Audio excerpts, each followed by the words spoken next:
नमस्कार बच्चों, मैं विजय कुमार शर्मा राजकीय इंटर कॉलेज मथुरा से। तो बच्चों, आज हम जानेंगे स्थितिज ऊर्जा।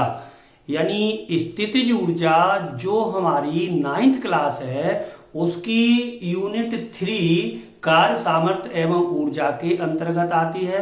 वहीं हमारी 11th क्लास की भौतिक विज्ञान की यूनिट 4 कार्य सामर्थ्य एवं ऊर्जा के अंतर्गत आती है, यानी स्थितिज ऊर्जा, और इंग्लिश में बोलते हैं इसको पोटेंशियल एनर्जी।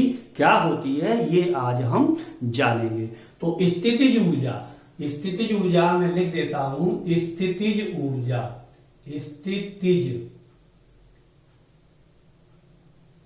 स्थितिज ऊर्जा, वहीं इसको इंग्लिश में बोलते हैं हम पोटेंशियल एनर्जी।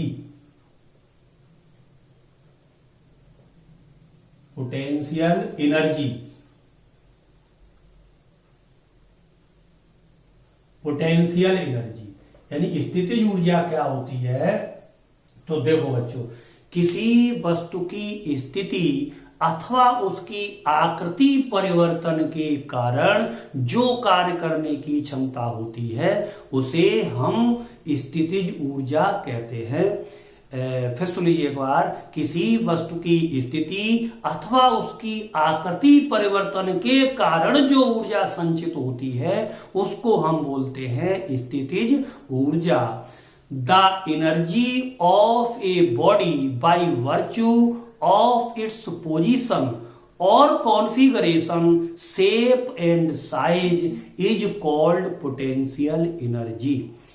यानी the energy of a body by virtue of its position और configuration, shape and size is called potential energy। यानी किसी वस्तु की स्थिति अथवा उसकी आकृति परिवर्तन के कारण जो ऊर्जा संचित होती है बच्चों, उसको हम बोलते हैं स्थितिज ऊर्जा। एक बॉडी है जैसे, यानी ये रबर बैंड है, इसको आप ध्यान से देखें तो इसकी आप शेप भी देखिए और इसका साइज भी देख लीजिए। अब इस बॉडी पर मैं मान लीजिए कार्य करता हूं, तो मैं बल लगाऊंगा, बल लगाकर एक होगा विस्थापन, तो हो जाएगा कार्य। तो मैं इस पर मैंने बल लगाया और विस्थापन हो गया, तो इस समय मान लीजिए इसकी स्थिति ये है, और बल और कार्य करने से इसकी आप शेप भी देख लीजिए और साइज भी देख लीजिए, दोनों इसके बदल गए। तो अब इस वक्त इसमें जो कार्य करने की क्षमता है, इस आप घर पर प्रैक्टिकल करके देखें और इस तरह से करें जैसे मैं कर रहा हूं, तो आपको खुद महसूस होगा कि इसमें कितनी एनर्जी है। जैसे मुझे महसूस हो रही है मेरी हाथ को, तो आपको पता चलेगा कि इसमें कितनी एनर्जी संचित है।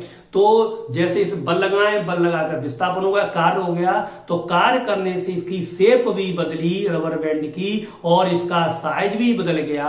तो इस समय इसमें ये ऊर्जा संचित है, इसको हम बच्चों बोलते हैं स्थितिज ऊर्जा। इसी तरह अगर मान लीजिए हम तीर कमान है तो उसकी कमानी को खींचेंगे, तीर कमान की जब हम कमानी को खींचते हैं तो उसमें जो ऊर्जा होगी वो इतनी ऊर्जा होती है, वो कमान को कितना भी कितने वेग से आगे दाग सकती है, कितने वेग से आगे वो उसको गति करा सकती है। ऐसे ही अगर मान लो गुलेल है, तो गुलेल को अगर उसकी रबड़ यानी गुलेल की कहे कमानी, उसको अगर खींचेंगे तो वो पत्थर को काफी वेग से आगे फेंक सकती है। खींचने पर उसमें इतनी ऊर्जा संचित हो जाती है कि उस पत्थर को आगे की ओर फेंक सकते हैं। तो इस तरह से ये ऊर्जा बच्चों संचित होती है किसी बॉडी में, तो इसको हम बोलते हैं स्थितिज ऊर्जा। किसी वस्तु की स्थिति अथवा आकृति परिवर्तन के कारण जो कार्य करने की ये क्षमता है, इसको हम उस वस्तु की स्थिति ऊर्जा कहते हैं। The energy of a body by virtue of its position और configuration, shape and size is called potential energy. तो अगर मान लीजिए यहां एक चीज और देखें आप, अगर ये मान लीजिए ये वाली अर्थ है, यानी ये है हमारी पृथ्वी, तो अगर हम किसी बॉडी को, किसी वस्तु को, ये मान लीजिए कोई बॉडी है और इस बॉडी का जो द्रव्यमान है, यानी इसका जो द्रव्यमान है वो है मान लें कितना, यानी कि m, इसका द्रव्यमान m है और इस बॉडी को हम थोड़ा सा ऊपर की ओर ले जाएं, यानी अगर हम मान लो इस बॉडी को यानी h ऊंचाई तक ले जाएंगे, तो जब इस बॉडी को हम h ऊंचाई तक विस्थापित करेंगे तो पृथ्वी का इस पर गुरुत्वीय बल कार्य करेगा। यानी कहने का मतलब है कि अगर हम पृथ्वी से कुछ ऊंचाई पर ले जाते हैं, h ऊंचाई तक ले जाते हैं, तो बच्चों यहां हमें गुरुत्वीय बल के विरुद्ध कार्य करना पड़ेगा। तो यहां से इसको यहां लाए, इस बॉडी को मान लीजिए ये बॉडी हमने यहां पर ला के रख दी, ये हमारी मान लीजिए m द्रव्यमान की बॉडी है और इस बॉडी को पृथ्वी से हमने h ऊंचाई पर ले जा करके इस मान लीजिए विस्थापित कर दी, ये बॉडी है, इसका द्रव्यमान क्या है m है।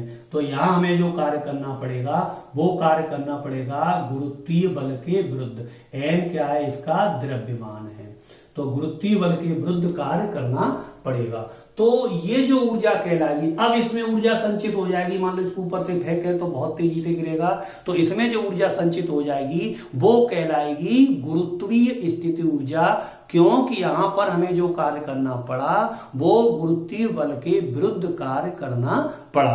तो अगर हम गुरुत्वीय स्थिति ऊर्जा निकालें, यानी गुरुत्वीय स्थितिज ऊर्जा, गुरुत्वीय स्थितिज ऊर्जा, गुरुत्वीय स्थितिज ऊर्जा, गुरुत्वीय स्थितिज ऊर्जा, गुरुत्वीय स्थितिज ऊर्जा, वो हमें क्या मिलेगी, गुरुत्वीय बराबर होगी गुरुत्वीय बल के विरुद्ध किया गया कार्य। गुरुत्वीय स्थितिज ऊर्जा होगी गुरुत्वीय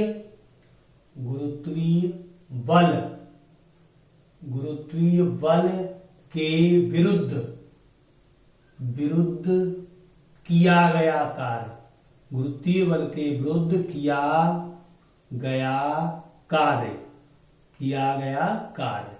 और किया गया कार्य क्या होता है, जैसा हम जानते हैं कार्य बराबर होगा हमारा बल गुणा विस्थापन, यानी बल और गुणा हो जाएगा विस्थापन, विस्थापन, बल गुणे विस्थापन। तो बल यानी कि F और विस्थापन है यहां पर हमारा H, विस्थापन हो गया H। अब बल जो होगा वो क्या होगा, गुरुत्वीय बल के विरुद्ध, और गुरुत्वीय बल के बराबर कार्य करना पड़ा, यानी गुरुत्वीय बल क्या होगा यहाँ पर mg, गुरुत्वीय बल, तो ये F बराबर मिल जाएगा हमें mg, और ये हो गया H, और ये हो गई हमारी गुरुत्वीय स्थिति ऊर्जा, इसको हम बोलेंगे पोटेंशियल एनर्जी, यानी पोटेंशियल एनर्जी। वो हमें इसका जो सूत्र मिला वो होता है mgh, यहां पर m वस्तु का द्रव्यमान है, h उसकी ऊंचाई है, और g क्या होता है हमारा गुरुत्वीय त्वरण, g है हमारा गुरुत्वीय त्वरण, गुरुत्वीय त्वरण, गुरुत्वीय त्वरण। और गुरुत्वीय त्वरण का मान हम जानते हैं कितना होता है, 9.8 मीटर प्रति सेकंड स्क्वायर। किसी किसी केस में गुरुत्वीय त्वरण के मान को हम 10 भी ले लेते हैं, जैसा कि अगर न्यूमेरिकल में अगर दिया है गुरुत्वीय त्वरण का मान तो 10 दे रखा है तो 10 लेंगे, अगर नहीं दे रखा है तो हम 9.8 मीटर प्रति सेकंड स्क्वायर लेते हैं। तो ये हुई बच्चों हमारी गुरुत्वीय ऊर्जा, उसकी परिभाषा और उसका सूत्र, और इसका जो मात्रक होगा, तो मात्रक बच्चों वही होगा, इसकी यूनिट जो होगी यूनिट वही होगी जो कार्य और ऊर्जा की होती है, यानी कि जूल।